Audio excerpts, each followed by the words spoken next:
everybody. This is Kingsley Obog from KO Disability Chronicles coming at you again with another show.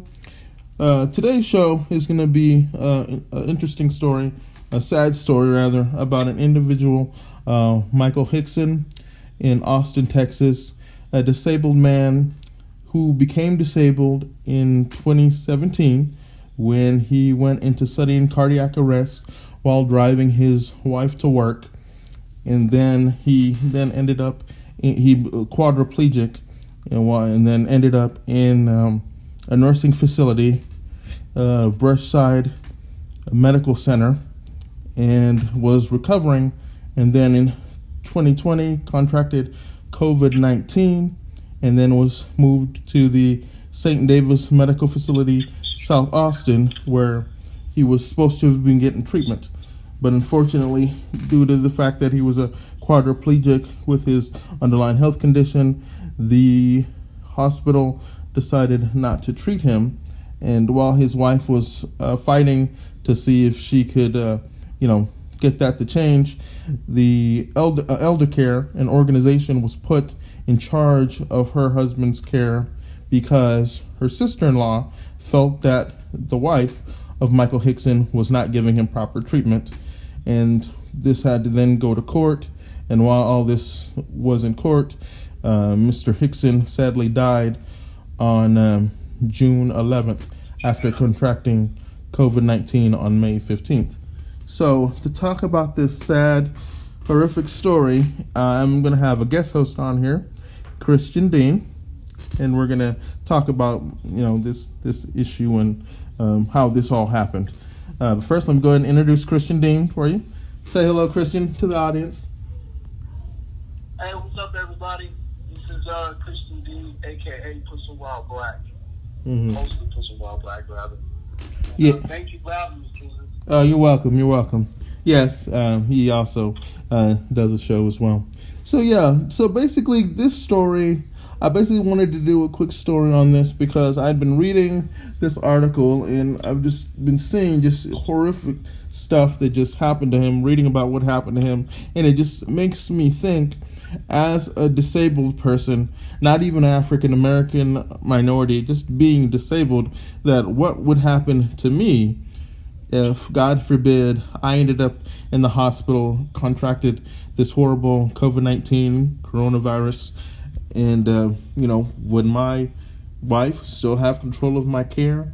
Or would an organization that knows nothing about me, like this elder care in Michael Hickson's case, would they be appointed to, basically take care of me, which, it's just horrible. Well, so I want to bring it back a little bit. Right. Let's go ahead. It's a convoluted situation because he also had traumatic brain injury with his paralysis.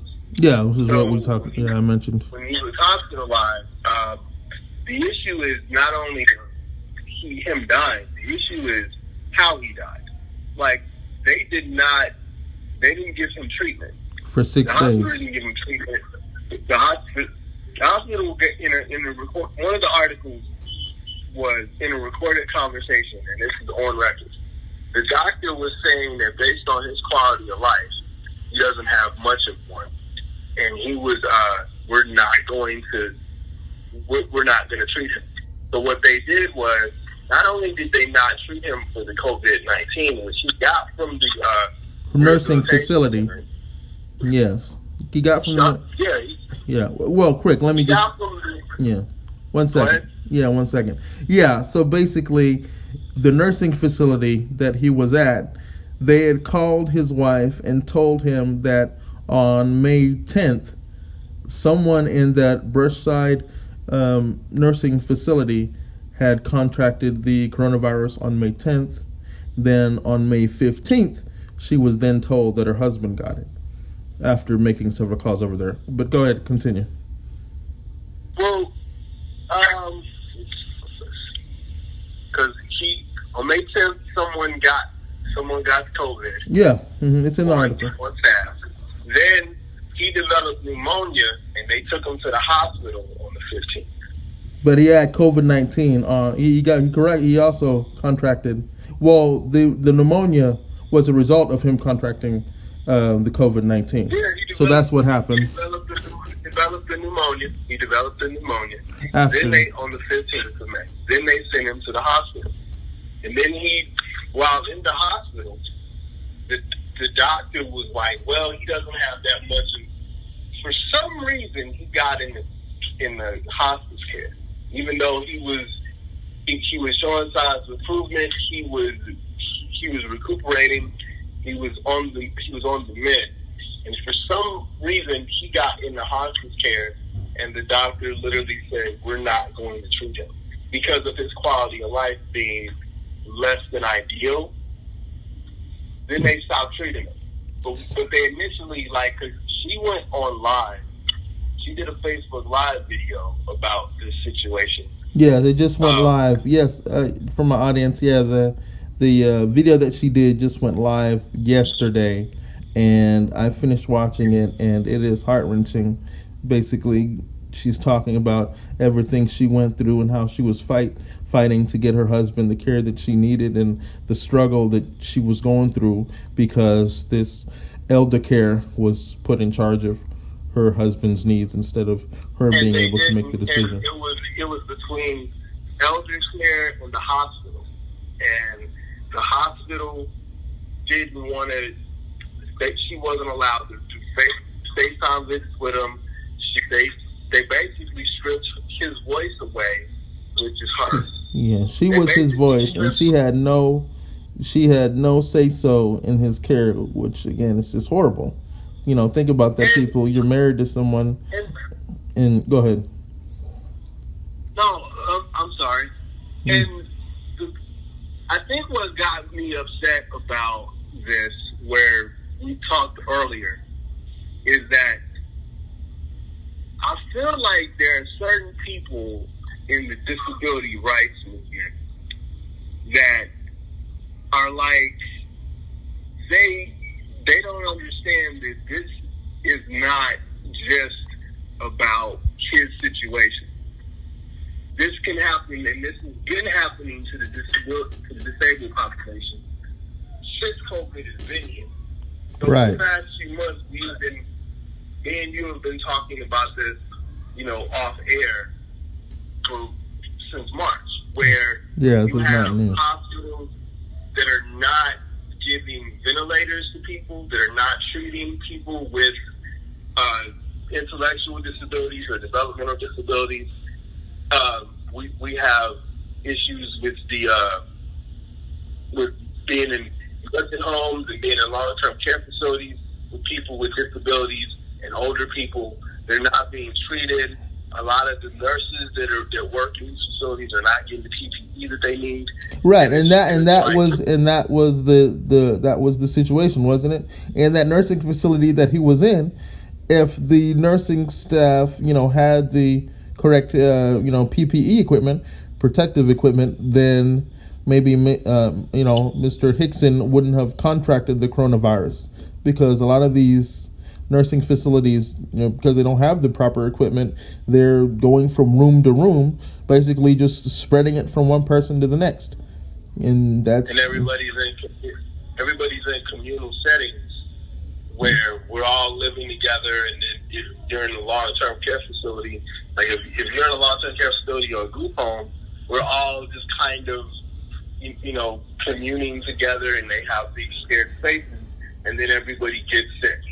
So for people to be like, because I think you were telling me of a situation, had an advocate saying that she just found out about it yesterday. Right, and and explain to them how that just, to me, it boggles my mind. Yeah, she called me yesterday, and I know that she means well, but this thing, she's calling me like a week or so after, I was already reading this article, and she seemed surprised and all that this happened. But I was telling her, I knew about this a week ago, and was getting ready to do this show, which we're doing right now. I just decided to get my contributor on here, Kristen Dean, but she just seemed like surprised that this happened.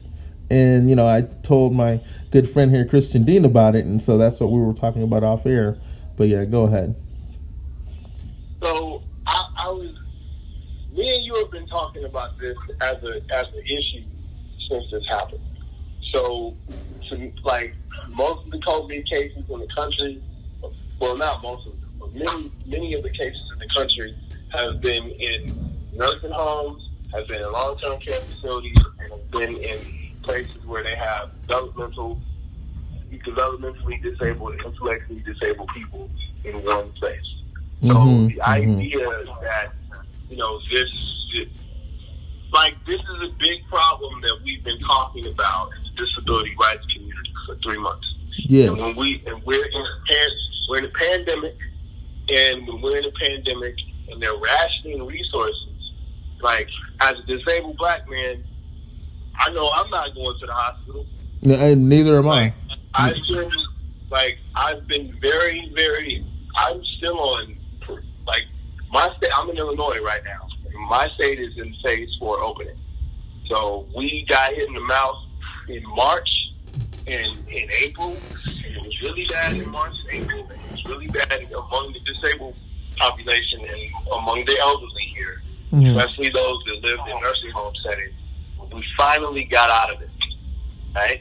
So we got out of it, I think, mid-May to now. And how a doctor who took the Hippocratic Oath to do no harm essentially did the worst thing imaginable and basically starved Mr. Hickson for 6 days, no fluids, no food, and just let him die. So that, to me, is tremendous harm when you're supposed to do no harm and help the person to get better. And it doesn't make no sense to me, and I can't believe that, here in the United States in America that this kind of thing would be happening to somebody. But that goes into eugenics, though. Can you? Yes. Like, eugenics that's a real thing. And the idea that this isn't a real thing, like, oh, that'll never happen. It's happening. So, I've told people concerning this, like, how healthy is everybody really? Nobody really knows. Like, how healthy are you?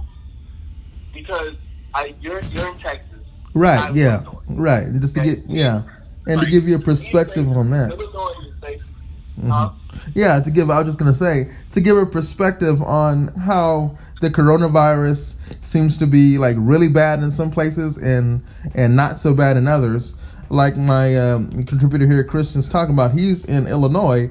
Their cases were really bad. They're starting to taper off a bit, while I'm here in Texas, and we're like skyrocketing. Texas, Florida, and then California are skyrocketing, while other states like Illinois, and then, New York is really good. New York was the epicenter. Now it's basically tapered off, really went way down, and then Illinois is going down as well. But Texas is shooting up. Chicago was because we were planning to be the next New York, and because of the mayor of Chicago, the governor of our state, because they were really, really proactive as far as they had built triage hospital at McCormick Place that they ended up having to tear down. The measurements they were having to and so now we're at phase 4, which is basically like, minimum capacity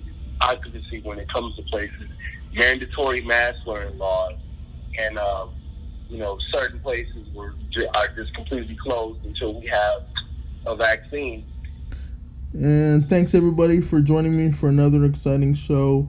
Thanks to my contributor, Mr. Christian Dean, for joining me for this show as we talked about the horrific incident that happened to Mr. Michael Hickson. I'm definitely going to share the rest of the article in my description, so y'all definitely read about it and then share this show and the article with everybody you know. And just once again, I want Christian to say, tell him your platform. All right, my platform is Pushing Wild Black Show. It is on Apple iTunes. It is on SoundCloud.